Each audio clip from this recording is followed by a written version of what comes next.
Take 4 computer geeks, throw in a passion for water conservation and a touch of innovation, and what do you get? For 4 Melbourne lads, the result was an international award and a multi-million-dollar career opportunity. And to hear how they did, 2 of the 4 young inventors, David Borella and Edward Hooper, join us now. Good morning, gentlemen. Morning. Hey guys. What is the Imagine Cup?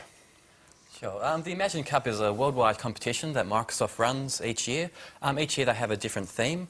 The theme for this year was Imagine a world where technology enables a sustainable environment. So that's the only quote that they gave us. Right. So from there they run regional competitions. So they had the Australian finals a few months back, so we won that, and so we progressed to the worldwide finals in Paris. And so one team from each country around the world went to Paris, so we were competing against 60 other teams. And 60 other countries? Well, there's 70 other countries in the whole competition because there are other categories, but yeah, so we're competing directly against 60 other teams. So, and everyone competing, you're all students, is that right? Yes. Yep. What was your answer to this? What was your passion? How did you solve this problem? As in, sorry, the soak system? What did you come up with your technology that's going to enhance the environment? Where did you look? Oh, sure. Well, we started approaching this from, we looked at Australia and tried to see what the key issues were. So we saw the key issues were energy, oil and water. And so water seemed to be a really big thing with water restrictions around Australia. So we started looking at where we could have the most impact. And so it was either between agriculture or households. Households, we were surprised, was only 14% of the entire water usage in Australia, whereas agriculture was 66%. And so we decided if we went for agriculture, we got, say, 10% penetration. 10% penetration out of 66% is kind of realistic. Yeah. Whereas half the water use in Australia for residential. Yeah. Whereas if we try to go for residential, trying to get 10% penetration in households is quite difficult. So we approach it from that way. And also, I mean, I didn't realise this until I read some of the research that you found, that Australia is the driest continent in the world because we have the least amount of rainfall, which is amazing. I mean, were you amazed by some of this research that you did find out when you were looking into it? Yeah, I'd know it because none of us came from a farming background, so we were quite shocked. So that's sort of part of the reason we really sort of drove ourselves to really sort of be able to make a difference, because lots of farmers are doing it tough, and technology is one answer to make it better for them. So, okay, so you decided that agriculture was the sector you wanted to look at, and farmers. What is it? What does this system of yours overcome? What problems does it overcome for farmers? All right, so basically we went to a lot of farms, went to look around, and we found that lots of tasks are just done manually. So one of the farms we went to on the peninsula, the farm has to go down, and if they want... Mornington Peninsula? Yep, just outside Mount Eliza, we visited a place called Morningstar Estate. So basically the head farmer there, if he wanted to water one of the fields, he'd have to go down and turn on a timer system. And basically if he was sick, his whole operation, you know, it wouldn't be able to happen. That would damage all their crops. So we've sort of made this automated system. It comes up on a computer and a web page. The farmer can just log in anywhere in the world and they can see a visual sort of bird's eye view of their farm. All the different fields are there, all the water sources there, and the system waters for you, does it all for you, and they just have to look at the information and make the key farming decisions. So this can happen, the farmer can regulate this from anywhere in the world? Yep. How does what information does it take in to know what needs watering? Sure. Well, we do this through a few different mechanisms.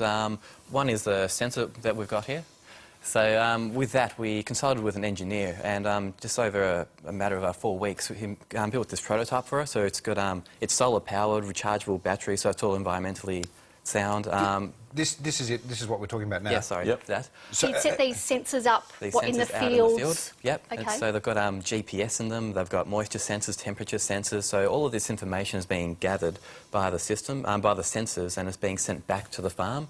And so then the farmer can look on the web page, and because each of these sensors have GPS in it, he can see on the field all the readings around the farm visually, like on an aerial photograph of his farm. So all that information is being brought in, and then the system looks at things like weather forecasts. So if rain is predicted in the next 1 or 2 days, it doesn't water, as it can save the farmer a bit more water there. And you said also it can measure the moisture content of the soil. So how does it do that? Obviously something goes into the soil. The moisture sensor goes deep into the ground. It's not connected to that one, but yeah, it would be at the bottom. So basically it'll do stuff like, all right, the system, we've sort of put in all the different information about plants. So the place we visited, Morningstar, they've got wine. when they're watering their grapes, at the start they want to give them lots of water so the grapes get really nice and big and strong. Then once they're fully grown, they want to ease off the water so the sugar content rises, so it's really good for making wine.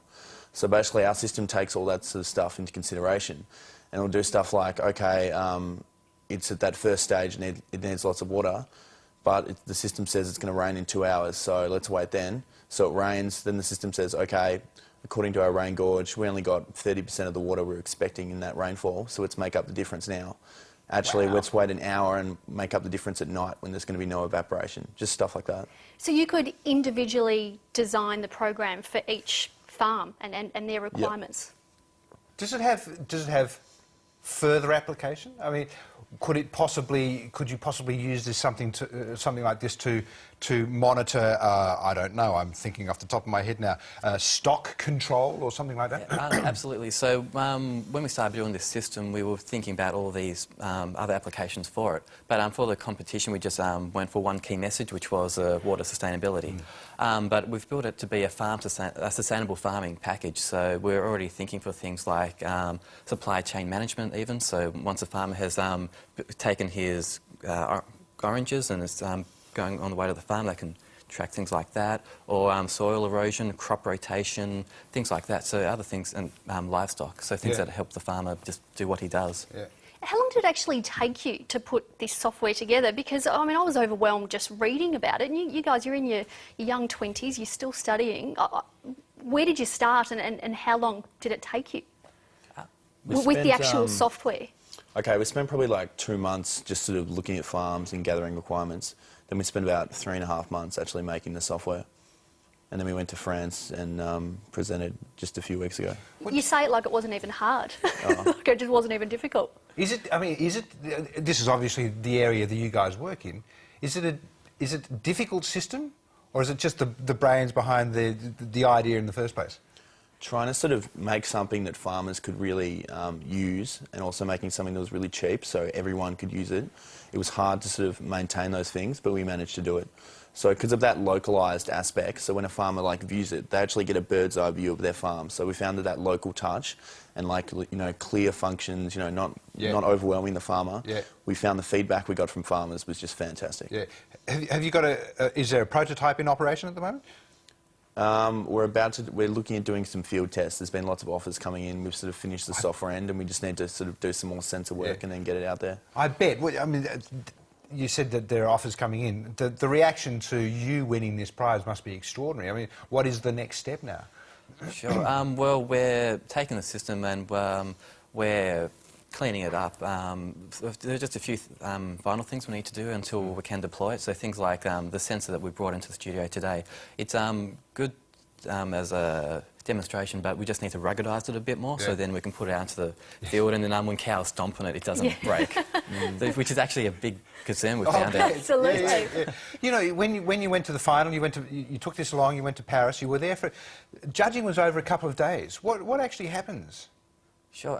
There was actually 3 different rounds, and so all of the 60 teams go into the first round. So these are all the regional winners are over there? Yes. Yeah. So all the countries, so Australia, Paris, France, China, etc. And so from there they just chose 12 final teams for the second round. And so then from that they chose 6 finalists for the grand final. And so those 6 teams, we all went to the Louvre and we presented in the Louvre in front of 1,400 people. Fantastic. Wow.